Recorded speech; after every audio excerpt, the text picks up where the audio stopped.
খুবই গুরুত্বপূর্ণ একটা কবিতা, আশাদের শার্ট। এই কবিতার লেখকে আব্দুল মান্নান, আল মাহমুদ, অমের চক্রবর্তী নাকি শামসুর রহমান? নট রহমান, কি হবে? শামসুর রহমান। তাহলে দ্রুত উত্তর দেওয়ার চেষ্টা করি যে আশাদের শার্ট কবিতার লেখক কে? দ্রুত 17 দাগে কি হবে? 17 দাগ নাজমুল হাসান বলেছেন ক, এমডি লাবলু বলেছেন ক। এখন 17 দাগের প্রশ্নটি আমরা আলোচনা করছি, একটু 17 দাগে কি হবে একটু একটু বলার চেষ্টা করুন সবাই। শামসুর রহমান বলেছেন হাসি মধু।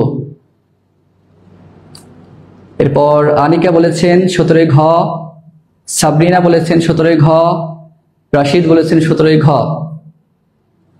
আসলে এই যে আসাদের শার্ট এই কবিতার লেখককে শামসুর রহমান, যাকে নাগরিক কবি বলা হয়। শামসুর রহমানের পদবী কি বা উপাধি কি? নাগরিক কবি। নাগরিক কবি কাকে বলা হয়? শামসুর রহমানকে। নাগরিক কবি কাকে বলা হয়? শামসুর রহমান। মূলত এই যে কবিতার যে প্রেক্ষাপট 1969 সালের যে গণঅভ্যুত্থান, শহীদ আসাদুজ্জামানের যে শার্ট, রক্তমাখা শার্ট, ওটাকে দেখেই মূলত তিনি লিখেছিলেন আশাদের শার্ট। আর এই কবিতাটা নেওয়া হয়েছে নিজ বাসভূমে কাব্যগ্রন্থ থেকে। নিজ বাসভূমে।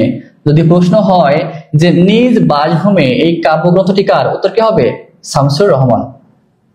শামসুর রহমান।